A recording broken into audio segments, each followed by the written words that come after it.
All right, welcome to The Explainer. Today we are jumping right into a really fascinating chronological journey.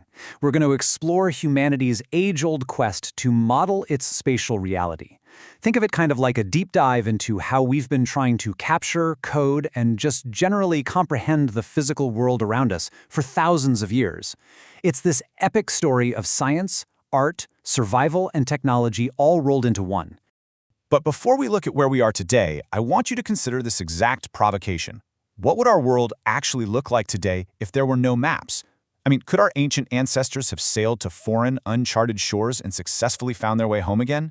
How would they have even reported on their travels or their discoveries and what they found out there?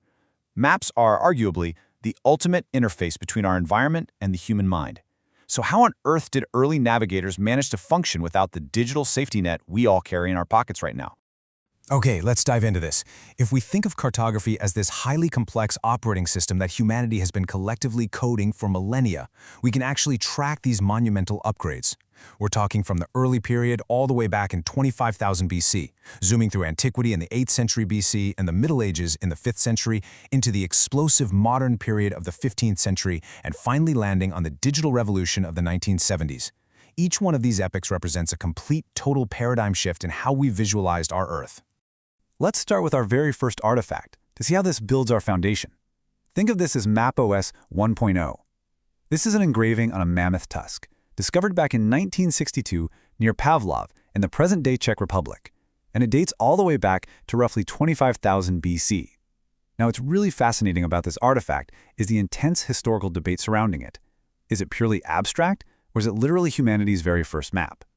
Some experts argue that these meticulous carvings are a highly intentional depiction of the surrounding landscape, specifically pointing out erosion channels, a meandering river course, and local campsites. So even tens of thousands of years ago, we were actively trying to encode our physical space.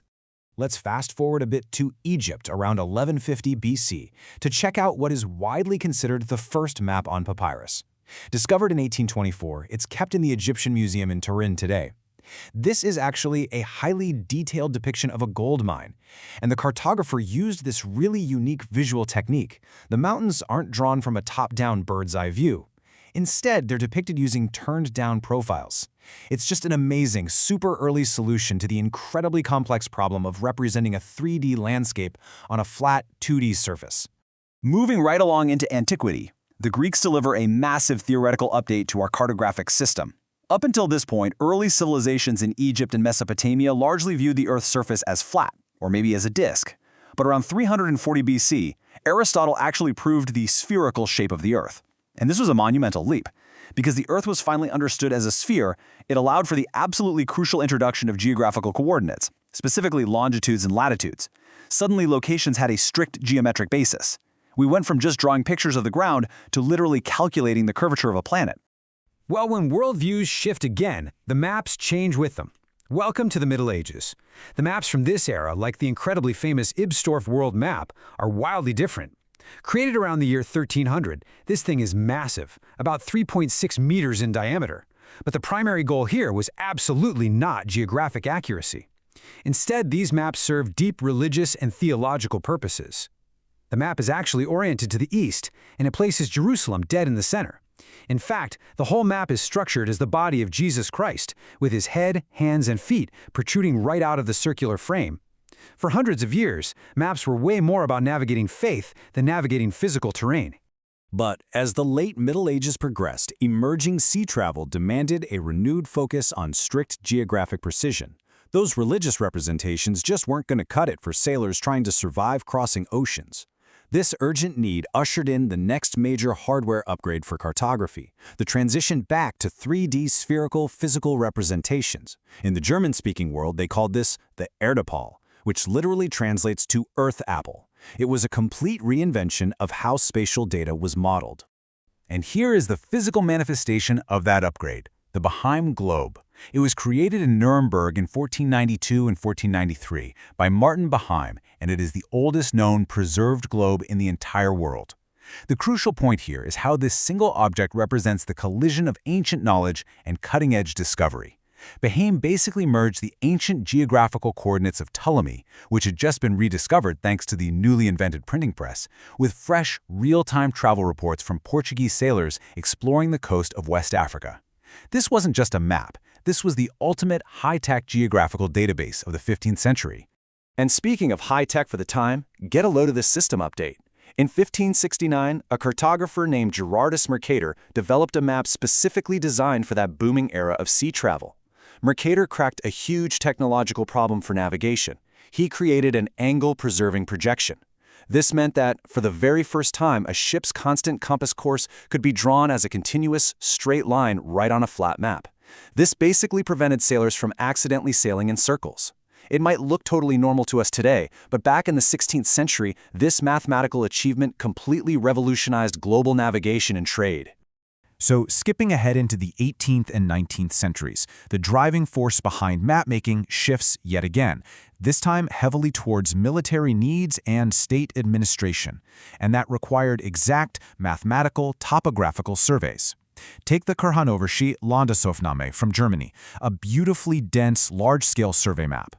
I want you to think about these paper maps differently for a second. In this era, an analog paper map wasn't just a picture. It was effectively humanity's primary physical hard drive for spatial data storage. Every single contour line, every hachure, every little symbol was highly compressed data stored on a physical sheet of paper. But then, bam, the 1970s hit, and the pacing of technological evolution just goes into overdrive. We enter the digital revolution.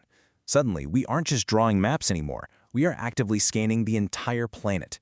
We get satellite and aerial imagery. We start developing unmanned vehicles, drones, and laser scanning.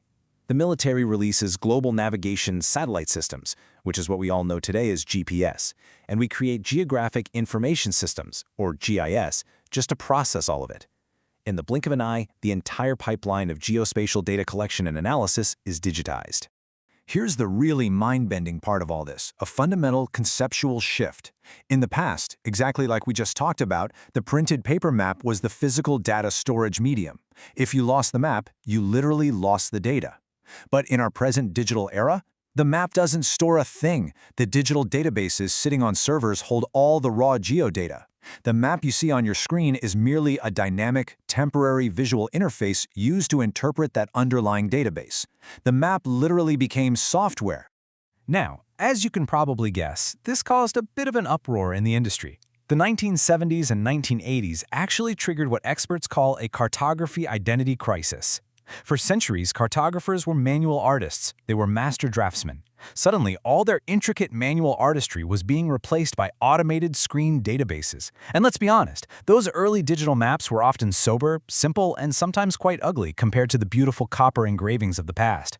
Cartographers had to completely rethink their entire field as non-specialists began generating maps with just the click of a button. And that incredible democratization of data leads us directly to the Google Maps era. Launched back in 2005, it actually started initially as a platform for localized advertising. But it quickly evolved, adding route searches and turn-by-turn navigation by 2009. Google Maps fundamentally changed our culture. It shifted maps from being broad, multi-purpose topographical tools for experts into highly specialized, everyday services for the masses. And the most incredible part? The modern map is constantly updating itself, driven by user-generated data actively beaming from the very smartphones we carry in our pockets. Which brings us to the absolute bleeding edge of where this continuous cartographic evolution is heading today. We are officially entering the era of digital twins. We're no longer just rendering flat streets on a screen. A digital twin is a highly advanced, incredibly complex virtual model that serves as a real-time digital counterpart to a physical geospatial environment. It takes all that satellite imagery, sensor data, and user-generated content and creates a living, breathing, one-to-one simulation of our cities and landscapes. It really is wild to think about the journey we've been on. We started by scratching campsites onto mammoth tusks just to remember where the river was, and today we're building real-time, simulated virtual realities of our entire planet. As these digital twins continue to completely blur the line between physical reality and virtual simulation, I want to leave you with this. What will the next major update to our global map actually look like? Thank you so much for diving into this explainer with me. Stay curious, keep exploring, and I'll catch you next time.